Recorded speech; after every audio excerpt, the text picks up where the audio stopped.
إن الحمد لله نحمده ونستعينه ونستغفره ونعوذ بالله من شرور أنفسنا ومن سيئات أعمالنا من يهده الله فلا مضل له ومن يضلل فلا هادي له وأشهد أن لا إله إلا الله وحده لا شريك له وأشهد أن محمدا عبده ورسوله أما بعد أعوذ بالله من الشيطان الرجيم بسم الله الرحمن الرحيم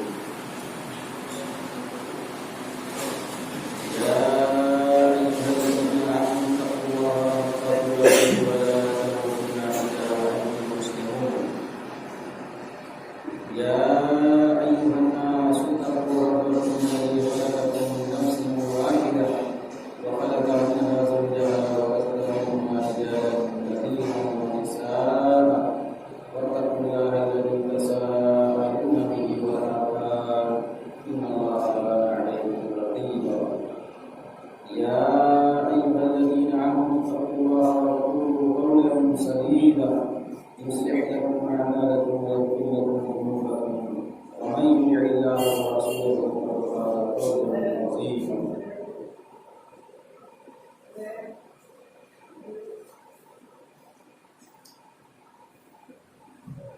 بسم الله الرحمن الرحيم اليوم أكملت لكم دينكم وأتممت عليكم نعمتي ورضيت لكم الإسلام دينا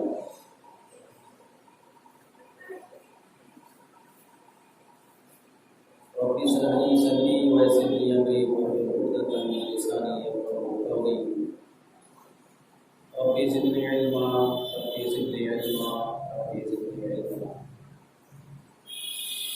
تمام قسم کی تعریفات وحدہ لا شریک خالق کائنات مالک ارض و سما کے لیے ہیں اور لاکھوں کروڑوں درود و سلام اس ہستی اقدس و مقدس پر جن کا نام نامی اسم گرامی محمد اکرم صلی اللہ علیہ وسلم وہ ذاتی مقدسہ مبارکہ مطہرہ کہ رب العزت نے انہیں رحمت کائنات بنا کر بھیجا اور جن کے ذریعے اہل کائنات کی ہدایت اور ان کی رہبری کا بندوبست فرمایا محمد رسول اللہ صلی اللہ علیہ وسلم اس دنیا میں اللہ کے آخری نبی آخری رسول قرار کیے گئے جنہوں نے دنیائی انسانیت کے سامنے ایک مکمل نظام زندگی اور ایک مکمل نظام حیات پیش کیا ہے قرآن نے اسے اسلام سے تعلق کیا ہے دین اللہ اسلام کہ اللہ تعالیٰ کے نزدیک دین صرف اسلام ہے اور اسلام کے علاوہ جو بھی دین اور مذہب اس دنیا میں پایا جاتا ہے اللہ رب العالمین کی نظر میں ان سے کوئی حیثیت اور درجہ حاصل نہیں ہے محمد رسول اللہ صلی اللہ علیہ وسلم کے نبی بننے کے بعد اب تمام انسانوں کے لیے ضروری ہے کہ ان کی لائی ہوئی شریعت کے مطابق زندگی گزارے ان کی بتائی ہوئے طریقے کے مطابق اپنے آپ کو بنائے جو شخص محمد رسول اللہ صلی اللہ علیہ وسلم کی شریعت پر ایمان لا کر ان کے مطابق اپنی زندگی کو گزارے گا ان کے لیے دنیا میں بھی کامیابی ہے اور آخرت میں بھی کامیابی ہے اور جو شخص اس سے زندگی گزارے گا ان کے لیے دنیا میں بھی ناکامی ہے اور آخرت میں بھی ناکامی ہے قرآن کریم سے جو آیت پڑھی گئی ہے انشاءاللہ تعالی اسی کے ضمن میں گفتگو ہوگی پچھلے خطبے میں نبی پاک صلی اللہ علیہ وسلم کی رسالت کی امتیازی خصوصیات کے تعلق سے بتایا گیا تھا اور یہ واضح کیا گیا تھا کہ محمد رسول اللہ صلی اللہ علیہ وسلم سے پہلے جتنے بھی انبیاء اور رسول آئے سبوں کی شریعت ایک خاص وقت کے لیے تھی، خاص جگہ کے لیے تھی، اور ہمیشہ کے لیے نہیں تھی۔ اس کے برخلاف محمد رسول اللہ صلی اللہ علیہ وسلم کی رسالت عالمگیر امتیازی خصوصیات یہ بتائی گئی تھی کہ نبی پاک صلی اللہ علیہ وسلم کی جو رسالت ہے پچھلے تمام انبیاء کرام کی شریعت سے کچھ چیزیں اپنے اندر امتیازی خصوصیات رکھتی ہیں کہ نبی پاک صلی اللہ علیہ وسلم کی رسالت عالمگیر ہے، قیامت تک آنے والے ساری قوموں کے لیے، سارے لوگوں کے لیے اور ہمیشہ کے لیے۔ نبی پاک صلی اللہ علیہ وسلم کی رسالت ہر پہلو سے کامل ہے، جبکہ پچھلی شریعتوں میں ایسا نہیں تھا۔ ہر پہلو سے پچھلی شریعتیں کامل نہیں تھیں، محدود علاقے کے لیے، محدود قوم کے لیے، محدود وقت کے لیے تھیں۔ اس کا یہ مطلب نہیں ہے کہ پچھلی شریعتیں ناقص تھیں، نہیں، اپنے علاقے اپنے وقت کے لیے وہ کامل تھی، عالمگیر نہیں تھی۔ اور چوتھی خصوصیت یہ بتائی گئی تھی کہ محمد الرسول اللہ صلی اللہ علیہ وسلم پر جو قرآن کریم کی شکل میں کتاب نازل ہوئی ہے، دستور حیات اتارا گیا ہے، اس میں کوئی رد و بدل نہیں ہوگا، کوئی تحریف نہیں کر سکتا، قیامت تک قرآن محفوظ رہے گا۔ اللہ رب العالمین نے اس کی گارنٹی لی ہے، انا نحن نزلنا الذکر وانا لہ لحافظون۔ یہ بتایا گیا محمد الرسول اللہ صلی اللہ علیہ وسلم زندگی کے ہر پہلو میں، ہر گوشے میں، ہر موڑ میں، ہر چیز میں نبی پاک صلی اللہ علیہ وسلم کی زندگی ہمارے لیے نمونہ ہے۔ ہر چیز میں محمد الرسول اللہ صلی اللہ علیہ وسلم کو اپنا آئیڈیل اور نمونہ تسلیم کرنا ہے، ہر معاملے میں، ہر چیز میں، چاہے وہ عبادات کا معاملہ ہو یا دنیاوی معاملہ ہو، کوئی بھی معاملہ ہو، کوئی بھی چیز ہو، ہر چیز میں نبی پاک صلی اللہ علیہ وسلم کا اسوہ اور نمونہ ہمیں تلاش کرنا ہے، ہر چیز میں۔ اس میں نبی کا طریقہ کیا ہے؟ ہر چیز میں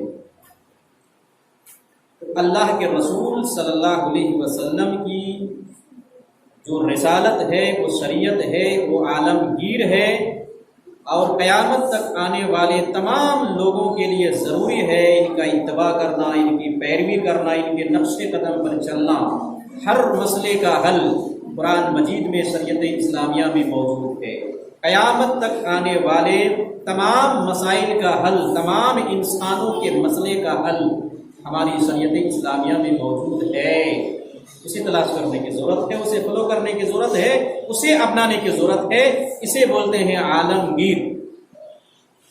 نبی پاک صلی اللہ علیہ وسلم کی رسالت عالمگیر ہے، اور نبی پاک صلی اللہ علیہ وسلم کی رسالت جب عالمگیر ہے، بین الاقوامی انسانوں کے لیے قانون قرآن مجید میں اور شریعت اسلامیہ میں موجود ہیں۔ اب کسی بھی انسان کو اپنی زندگی گزارنے کے لیے قرآن اور حدیث کے علاوہ مزید اور قانون بنانے کی ضرورت نہیں ہے، مزید اور قانون بنانے کی ضرورت نہیں ہے۔ انسان کے لیے قرآن مجید، شریعت اسلامیہ، نبی پاک صلی اللہ علیہ وسلم کا اسوہ، عمل، یہ سب کیا ہے؟ ہمارے لیے کافی ہے۔ زندگی کے ہر گوشے میں، ہر چیز میں ہمارے لیے کافی ہے۔ بین الاقوامی قوانین اللہ رب العالمین نے بھیج دیے، اور یہ کہہ کر اعلان کر دیا، الیوم اکملت لکم دینکم واتممت علیکم نعمتی ورضیت لکم الاسلام دینا۔ الیوم اکملت لکم دینکم، آج میں نے تمہارے لیے تمہارے دین کو مکمل کر دیا۔ نبی کی زبانی اللہ رب العالمین نے یہ اعلان کروا دیا کہ آج میں نے تمہارے لیے تمہارے دین کو مکمل کر دیا ہے۔ وَأَتْمَمْتُ عَلَيْكُمْ نِعْمَتِي، اور اپنی نعمتیں تم پر مکمل کر دی ہیں۔ وَرَضِيتُ لَكُمُ الْإِسْلَامَ دِينًا، اور تمہارے لیے دین اسلام کو بطور دین پسند کر لیا ہے۔ اللہ رب العالمین نے اعلان کر دیا قیامت تک آنے والے تمام انسانوں کے لیے اب یہ دین اسلام ہی رہے گا۔ اب ان کے بعد کوئی دوسرا دین آنے والا نہیں، کوئی دوسرا نبی آنے والا نہیں۔ یہ عالمگیر قیامت تک سارے انسانوں کے لیے مذہب اسلام اور محمد الرسول اللہ صلی اللہ علیہ وسلم آخری نبی بنا کر بھیج دیے گئے، آخری قرآن، آخری دستور الحیات، زندگی کے قوانین، زندگی گزارنے کے قوانین، عبادات، معاملات، ساری چیزوں کے قوانین اللہ رب العالمین نے قرآنی شکل میں بھیج دیے قیامت تک کے لیے، اور کہا یہ اب دین مکمل ہو چکا ہے۔ اب اس دین میں، قرآن کریم میں اور اسی طرح سے شریعت اسلامیہ میں جو نبی پاک صلی اللہ علیہ وسلم نے 23 سالہ دور نبوت میں پورا قرآن کا پریکٹیکل عمل کر کے دکھلایا، جو قرآن نے اللہ رب العالمین نے امتوں کے لیے، انسانوں کے لیے حکم دیا، اسے پریکٹیکل کر کے اللہ کے رسول صلی اللہ علیہ وسلم نے دکھلا دیا، عمل کر کے نمونہ چھوڑ دیا۔ نبی پاک صلی اللہ علیہ وسلم کا عمل اور قرآن اب قیامت تک کے لیے سارے انسانوں کے لیے اسوہ اور نمونہ ہے، دستور حیات ہے، دستور زندگی ہے، قانون ہے۔ اب اس قرآن اللہ رب العالمین نے شریعت اسلامیہ کو، دین اسلام کو مکمل کر دیا ہے۔ اب اس میں کسی بھی انسان کے لیے ایک قانون بڑھانا بھی جائز نہیں اور وہاں سے ایک قانون کو ہٹانا بھی جائز نہیں۔ کسی بھی انسان کے لیے اب جائز نہیں کہ شریعت اسلامیہ میں ایک قانون بڑھا دے، یہ ایک قانون گھٹا دے۔ کسی کے مجال نہیں، کسی کی ضرورت نہیں، کسی کے لیے جائز نہیں ہے۔ اللہ رب العالمین نے شریعت مکمل کر دی ہے اور انسانوں کو بتا دیا کہ تمہارا مذہب، تمہارا دین آج میں نے تمہارے لیے مکمل کر دیا ہے۔ اب اس میں کسی قانون کی مزید ضرورت نہیں ہے، نہ گھٹانے کی ضرورت ہے نہ بڑھانے کی ضرورت ہے۔ گھٹانے والا بھی مجرم، بڑھانے والا بھی مجرم۔ اب جو آدمی قرآن مقدس میں، شریعت اسلامیہ میں ایک قانون بڑھاتا ہے تب بھی مجرم، ایک قانون گھٹاتا ہے تب بھی مجرم، بڑھانے والا بھی مجرم، گھٹانے والا بھی مجرم، اور ایسے ہی فعل کو بدعت کہتے ہیں۔ شریعت مکمل ہو چکی، دین مکمل ہو چکا ہے، اب اس میں کوئی چیز کیا ہے، کوئی اگر بڑھا رہا ہے، گھٹا رہا ہے، اسی کا نام بدعت ہے۔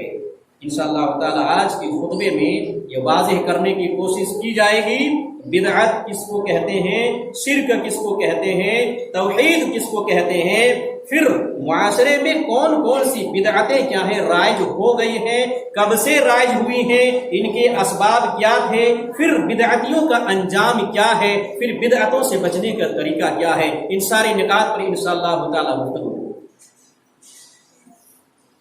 آپ کو سمجھ میں آ چکا ہوگا کہ دین جب مکمل ہو چکا ہے، ایک قانون نہ تو بڑھانا جائز نہ گھٹانا جائز۔ اگر ایک قانون کو بڑھاتے ہیں تب بھی مجرم، گھٹاتے ہیں تب بھی مجرم۔ قانون بڑھانے کا مطلب یہ ہوا یا گھٹانے کا مطلب یہ ہوا کہ نبی پاک صلی اللہ علیہ وسلم پر ابھی دین مکمل نہیں ہوا، گویا کہ قرآن ناقص ہے، نبی پاک صلی اللہ علیہ وسلم کا اسوہ ناقص ہے، نبی پاک صلی اللہ علیہ وسلم کا عمل ناقص ہے، نبی پاک صلی اللہ علیہ وسلم نے جو کچھ امت کو بتلایا، کر کے دکھلایا، اس میں ابھی کمی ہے، یہ ثابت کرنا ہوگا۔ اور یہ کتنا بڑا جرم ہے کہ دین مکمل ہو چکا ہے اور پھر آپ اس میں گھٹا یا بڑھا کر یہ ثابت کرنا چاہتے ہیں کہ دین میں کہیں کوئی کمی رہ گئی جو نبی نہیں سمجھ پائے تھے، ہم سمجھ پا رہے ہیں، ہم اس کو مکمل کر رہے ہیں۔ کتنا بڑا جرم ہے، کتنا عظیم جرم ہے، ابھی واضح ہوگا انشاءاللہ تعالیٰ کتنا بڑا جرم ہے۔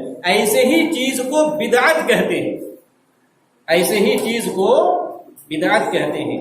بدعت کے معنی ہوتے ہیں کسی چیز کو وجود میں لانا جس کی نظیر اور جس کی مثال پہلے نہیں تھی، نئی چیز کو وجود میں لانا جس کی مثال پہلے نہیں تھی، اس کو بدعت کہتے ہیں۔ اور شریعت میں بدعت کہتے ہیں، غور سے سنیے اور سمجھیے، پوری تقریر ابھی اسی پر ہوگی، لفظ بدعت کو سمجھا رہا ہوں۔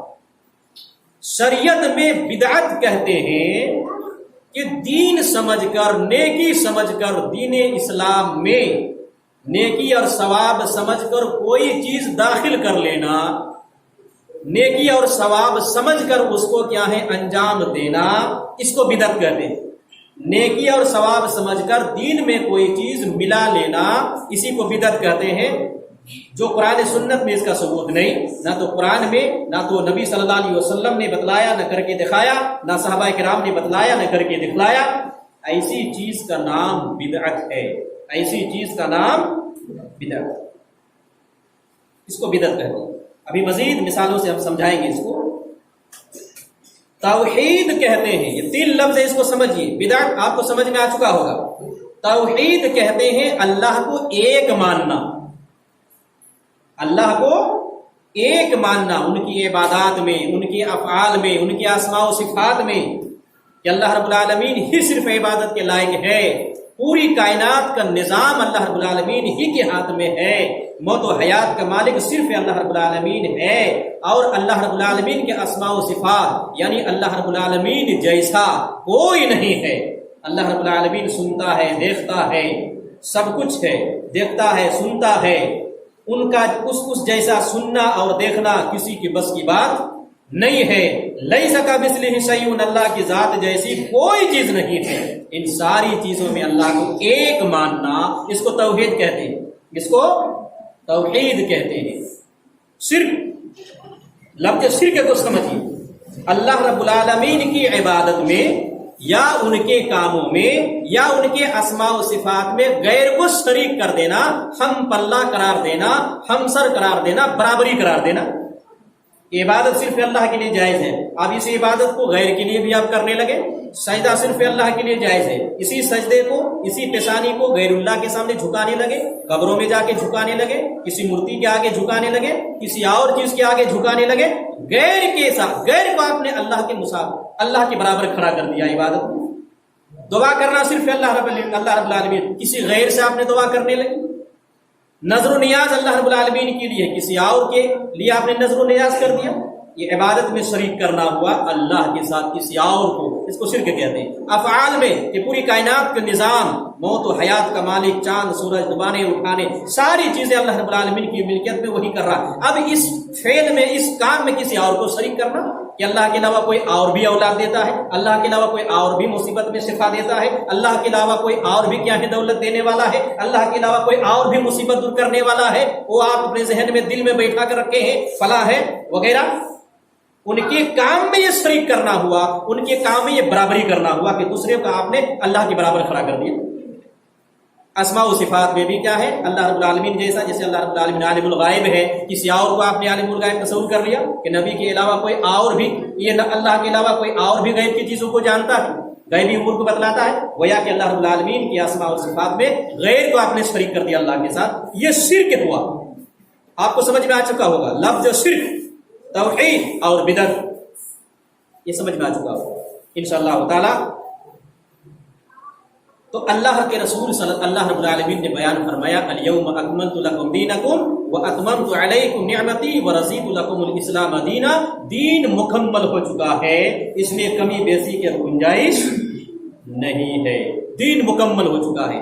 مزید آپ کو ہم سمجھاتے ہیں بدعت کے تعلق سے، پھر کیا کیا معاشرے میں بدعتیں ہیں وہ ابھی ہم بتائیں گے، آپ کو تفصیل سے بتائیں گے۔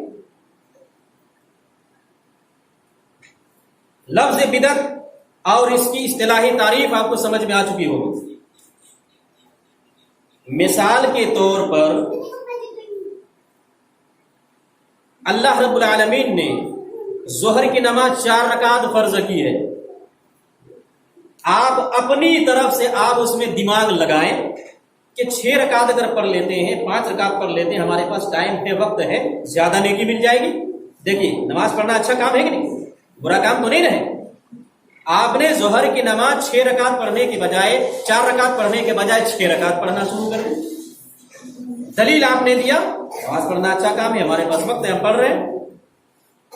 دین میں نئی چیز کو داخل کرنا ہوا، قرآن سے ثبوت نہیں، نبی سے ثبوت نہیں، صحابہ سے ثبوت نہیں، شریعت نے 4 رکعت فرض کی ہے ظہر کی نماز، آپ نے 6 کر دی، 5 کر دی، نئی چیز کو آپ نے داخل کیا۔ لفظ بدعت مزید سمجھا رہا ہوں، اچھا کام ہے نا نماز پڑھنا. اسی طرح سے روزہ رکھنا جمعہ کے دن خاص کر کے اسپیشل نفلی روزہ کہ جمعہ رکھیں گے منع کیا ہے شریعت، جائز نہیں ہے. نفلی روزہ آپ رکھیں لیکن خاص جمعہ کو نہ کریں. اگر جمعہ کی دن رکھنا چاہتے ہیں تو آگے اور پیچھے ایک دن ملائیں، جمعرات کو بھی رکھیں، جمعہ کو بھی رکھیں، جمعہ کو رکھیں، سنیچر کو رکھیں، ایسا کرنا جائز ہے. لیکن خصوصی طور پر یہ سمجھ کر آج جمعہ ہے نیکی زیادہ ملے گی اس لیے ہم کیا ہے نفلی روزہ رکھتے ہیں، یہ جائز نہیں ہے، غلط، منع کیا اللہ کے نبی. عید کے دن روزہ رکھنا منع کیا اللہ کے رسول نے، عید کے دن.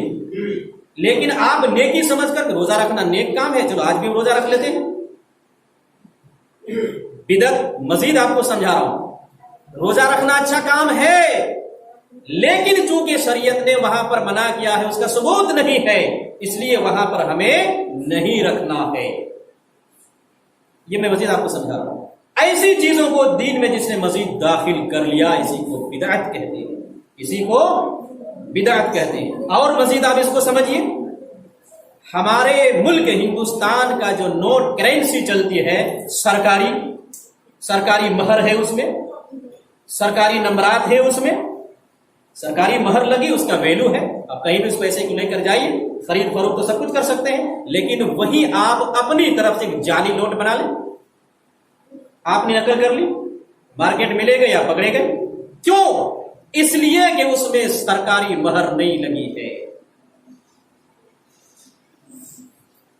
سرکاری مہر نہیں لگی ہے اس لیے آپ پکڑے گئے. نوٹ وہ بھی تھا، آپ نے ہو بہو ویسے ہی بنایا، لیکن سرکاری مہر نہیں لگی ہے. اسی طرح سے نبی پاک صلی اللہ علیہ وسلم کی مہر اور شریعت اسلامیہ کی مہر جس کام میں نہیں لگی ہے وہی بدعت ہے، اسی کو بدعت کہتے ہیں. ابھی تو ریلوے ٹکٹ کمپیوٹر سے نکلتا ہے، اس سے پہلے کا جو زمانہ تھا تو پیلا کیا ہے ٹکٹ ہوا کرتا تھا، گٹ کے کاغذ کو ہوا کرتا تھا. اب ہو بہو ویسے ہی کیا ہے، اب گٹ کا کاغذ لیجیے، کاٹیے اور اسی طرح سے ٹکٹ بنا لیجیے، نمبرنگ بھی کر دیجیے، اسی طرح سے آپ جائیے ٹرین میں، آپ پکڑے جائیں گے. تو ہر پیلی چیز سونا نہیں ہوتی ہے. آپ نے سمجھا کہ ریلوے کا ٹکٹ پیلا ہے، ہم بھی اسی طرح سے بنا لیتے ہیں، آپ پکڑے گئے، چونکہ ریلوے کی مہر نہیں لگی ہے. بدعت سمجھا رہا ہوں. جس کام میں نبی پاک صلی اللہ علیہ وسلم کی مہر نہیں لگی ہے، شریعت کی مہر نہیں لگی ہے، اسی کو بدعت. الیوم اکملت لکم دینکم واتممت علیکم نعمتی ورضیت لکم الاسلام دینا. دین مکمل ہو چکا ہے. شریعت نے جن کو مہر لگانا تھا مہر لگ چکی ہے. اب اس میں آپ کو کسی بھی چیز میں مہر لگانے کی ضرورت ہے. مہر کو کاٹتے ہیں تب بھی مجرم ہیں. شریعت مکمل ہو چکی ہے. آئیے ایک حدیث آپ کو سناتے ہیں. حضرت ارباز بن ساریہ رضی اللہ تعالیٰ عنہ فرماتے ہیں کہ نبی پاک صلی اللہ علیہ وسلم نے ایک دن ہمیں واعظ کیا، نصیحت کی. اس انداز میں آپ نے واعظ و نصیحت کی، ہماری آنکھیں اشکبار ہو گئیں. ایسا لگ رہا تھا کہ یہ رخصتی کا واعظ ہے، گویا کہ آپ ہم سے رخصت ہو رہے ہیں. ہم نے نبی پاک سے کہا کہ اللہ کے رسول صلی اللہ علیہ وسلم آپ نصیحت کیجئے، کچھ نصیحت بتائیے. نبی پاک صلی اللہ علیہ وسلم نے اس کے بعد نصیحت کی، کہا اتقوا اللہ. سنو نبی پاک نے جو نصیحتیں کی ہیں کہ تم اللہ سے ڈرو اور اپنے حکمرانوں کی سنو اور ان کی اطاعت و فرمانبرداری کرو، اگرچہ وہ حبشی غلام ہی کیوں نہ ہو جو تمہارا امیر بنا دیا گیا ہے. کیا کہا اللہ کے رسول نے کہ اللہ سے ڈرو، اللہ کا خوف دل میں لاؤ.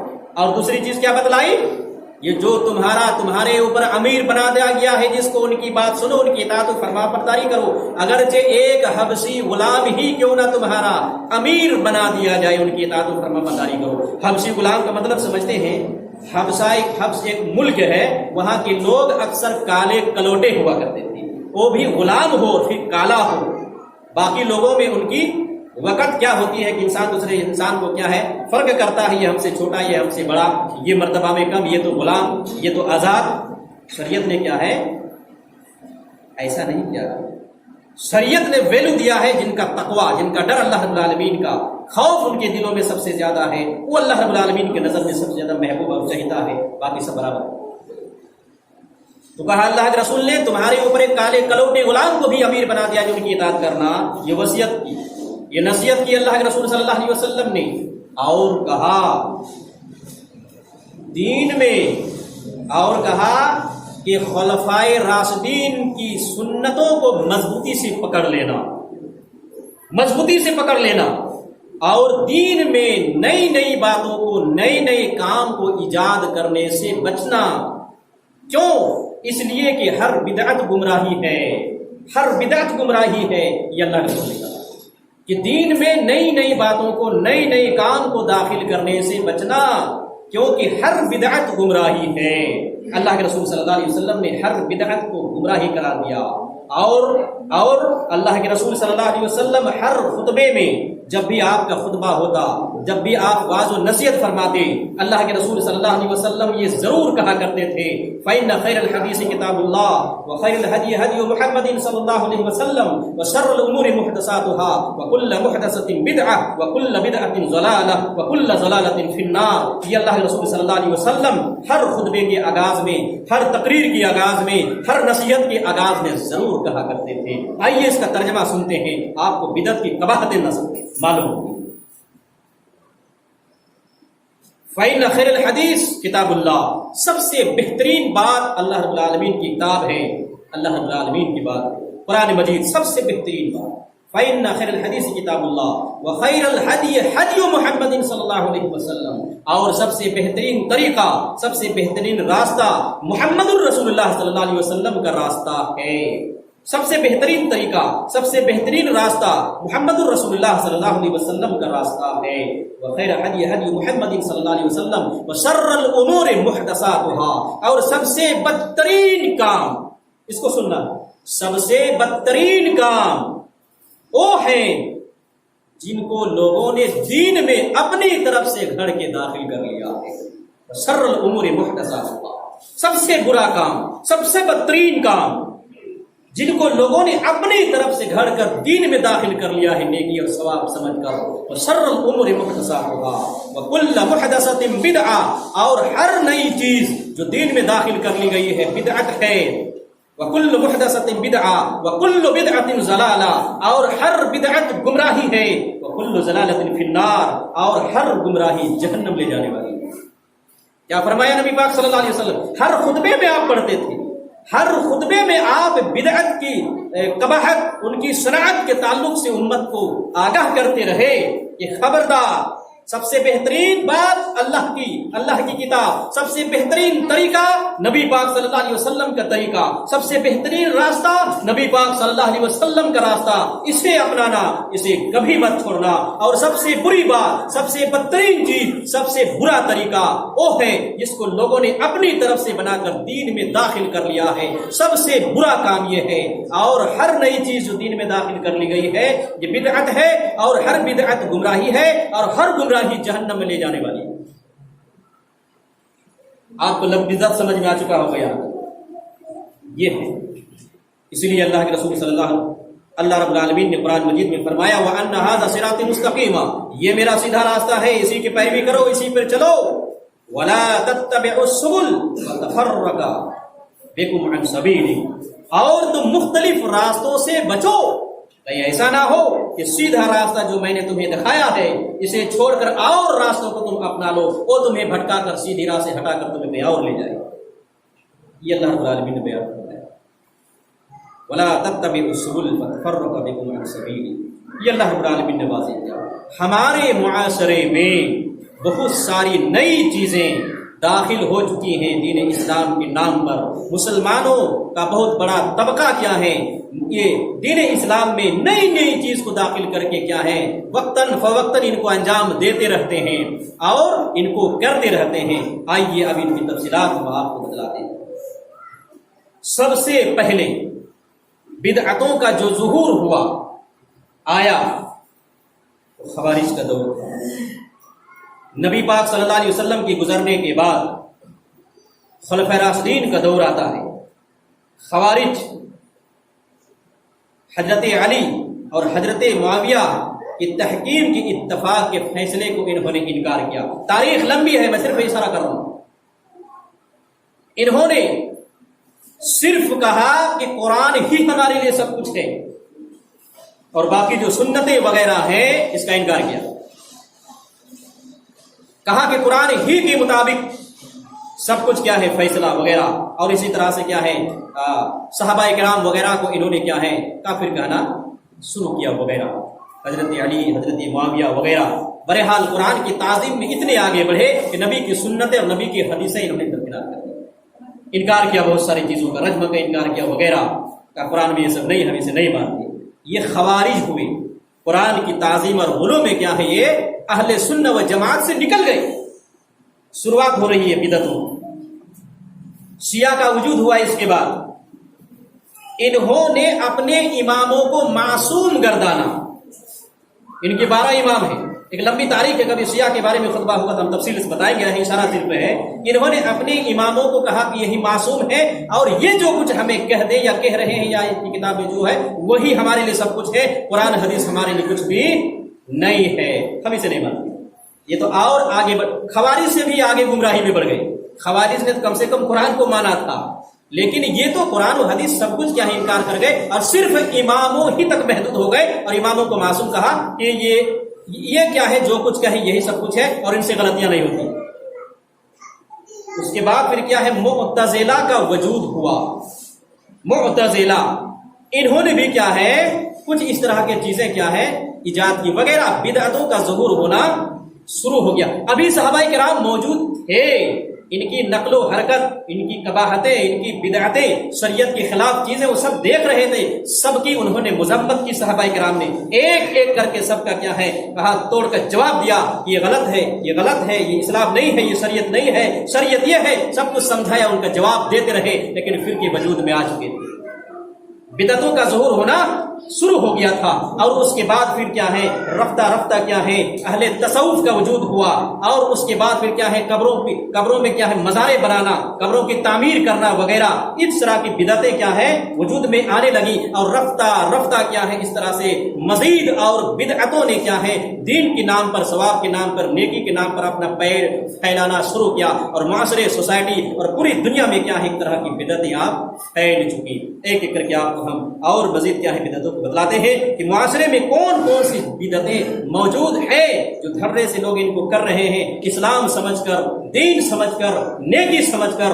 ایسے کرنے والے کا انجام کیا ہے وہ تو بعد میں بتائیں گے، ابھی بدعتوں کو پہلے میں آپ کے سامنے واضح کرتا ہوں۔ اس کا ظہور کب ہوا یہ تو میں نے آپ کو بتلایا، اور کون کون سی بدعتیں ہیں۔ مثال کے طور پر ہمارے معاشرے میں ایک بدعت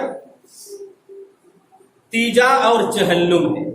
سمجھیے باریکیوں کو، معاشرے میں لوگ موجود ہیں ایسا کر رہے ہیں، ان کو سمجھنا۔ جب تک آپ غلط چیز کو سمجھیں گے نہیں اسے بچیں گے کیسے؟ جب تک آپ بری چیز کو سمجھیں گے نہیں اسے بچیں گے کیسے؟ جب تک آپ صحیح چیز کو سمجھیں گے نہیں اس کو کریں گے کیسے؟ اس لیے صحیح چیزوں کو بھی سمجھنا ضروری ہے، بری چیزوں کو بھی سمجھنا ضروری ہے، نیکی کو بھی سمجھنا ضروری ہے، گناہ کو بھی سمجھنا ضروری ہے، کہ گناہ کیا ہے اور نیکی کیا ہے یہ سمجھنا ضروری ہے۔ ہمارے معاشرے میں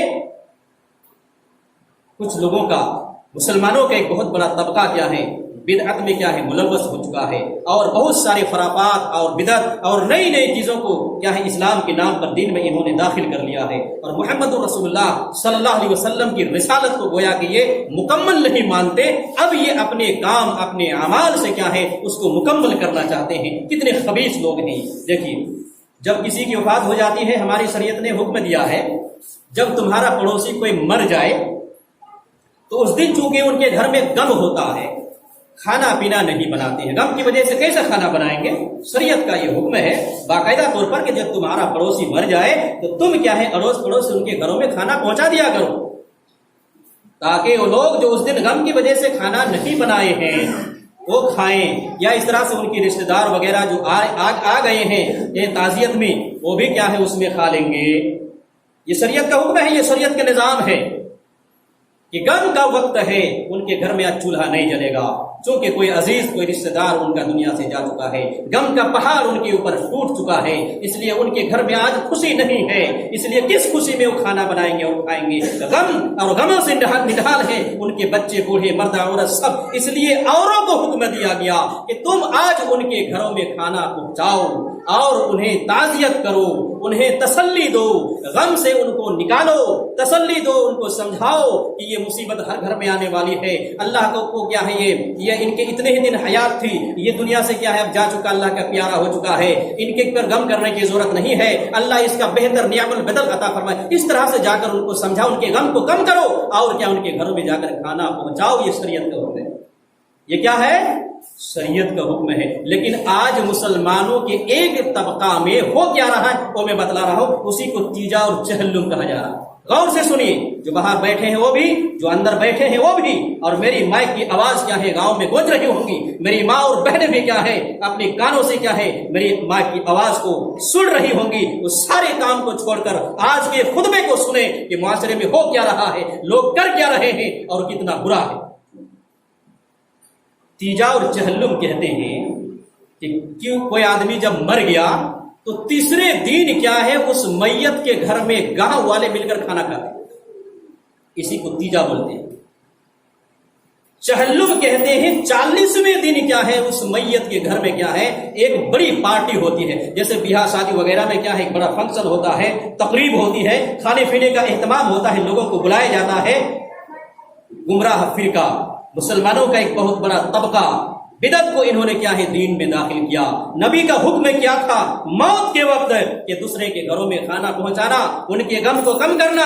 یہ کمینے اور یہ دین کے نام پر کیا ہے بدعتوں کی ایجاد کرنے والے میت کے گھر سے کیا ہے تیسرے دن کھانا طلب کرتے ہیں. اور میت ماحول میں چونکہ ڈھلا ہوا ہے, میت کے گھر والے اسی طبقہ سے چونکہ ہیں, اس لیے تیسرے دن کیا ہے کھانے پینے کی چیزوں کا اہتمام کرتے ہیں, لوگوں کو بلاتے ہیں. اسی کو تیجا کہتے ہیں. یہ ایک بدعت ہے اور گڑھا کا کام ہے. اس سے بڑا فنکشن 40ویں دن کرتے ہیں, اس کو 40واں چہلم کہتے ہیں. بڑی پارٹی ہوتی ہے, بڑے خرچ ہوتے ہیں, بیاہ شادی کی طرح کیا ہے اس میں خرچ کیا جاتا ہے. دور دراز سے اپنے مہمانوں کو, اپنے رشتہ داروں کو بلا کر جمع کیا جاتا ہے, اور جمع کرنے کے بعد 40واں منایا جاتا ہے, خرچ کیا جاتا ہے. گویا کہ ویسے ہی جیسے غیر مسلم ان کی وفات پر 12ویں دن یا 10ویں دن کیا ہے وہ لوگ بوجھ مناتے ہیں اپنی بھاشا میں, یہ 40ویں دن کیا ہے بڑا بوجھ منا رہے ہیں. غیروں سے مشابہت, کافروں سے مشابہت, اور نبی کے دین میں کیا ہے ڈاکہ انہوں نے ڈالا. ایک مزید چیز کو اضافہ کر دیا کہ میت کے گھر والوں کو مجبور کیا کہ جن کے گھر میں کھانے کا ہے بھی نہیں, وہ ان کا باپ مر گیا ہے, ان کی ماں مر گئی ہے, ان کا بھائی مر گیا ہے, اب گھر میں کچھ ہے بھی نہیں, ان کے ورثے میں کیا ہے چھوڑی ہوئی چیزوں میں باقی لوگ آپس میں تقسیم کریں گے, گھر کیسے سنبھالیں گے, کہاں کیا خرچ کرنا نہیں کرنا ہے. ماحول ایسا انہوں نے بنایا کہ ان کو مجبور کرتے ہیں. یہاں کے گھر کا آدمی اگر تنگ دست ہوتا ہے قرض لے کر کیا ہے اس فنکشن کو پورا کرتے ہیں. تیجا اور چہلم, ان کو قرض لینے پر مجبور کیا جاتا ہے, نہیں تو معاشرے سے ان کو الگ بھی کر دیا جاتا ہے. بہت بڑی بدعت ہے. رک جائیے ان چیزوں سے. ہماری معاشرے میں ہو رہا ہے, ہماری گاؤں میں ہو رہا ہے. بہت سارے لوگ کیا ہے چوری چھپے اس کو کرتے ہیں. مولوی صاحب سے چھپا دیا, اللہ دیکھ رہا ہے. ارے ہم سے تم چھپاؤ گے, گھر کے اندر تم تیجا اور چہلم کرو گے, لیکن رب کائنات سے بھاگ کر کہاں جاؤ گے جو ذرے ذرے کو دیکھ رہا ہے, ذرے ذرے کو سن رہا ہے, جس نے کیا ہے انسانیت کی فلاح بہبود کے لیے قیامت تک کے لیے دستور الحیات قرآن کی شکل میں بنا کر بھیج دیا ہے. تمہیں مزید اور قانون کی ضرورت نہیں تھی, مزید کیا ہے اس میں کسی اور چیز کی اضافے کی ضرورت نہیں تھی. تم نے بڑھایا اور دین کو تم نے ناقص سمجھا, تم نے رسول اللہ صلی اللہ علیہ وسلم کی رسالت پر ڈاکہ ڈالا. ہمارے معاشرے میں ایسا ہوا. اس کو بولتے ہیں تیجا اور تہلم. بدعت ہے, بچیے, لوگوں کو بچائیے. اور دیکھیے ہمارے معاشرے میں بدعت کے نام پر اور کیا کیا ہو رہا ہے. فاتحہ ہوتا ہے, نظر و نیاز ہوتا ہے, درود ہوتا ہے. کیا ہے یہ سب چیزیں, سمجھیے تفصیل سے. جب تک تفصیل سے نہیں سمجھیں گے آپ کو سمجھ میں نہیں آئے گا. فاتحہ,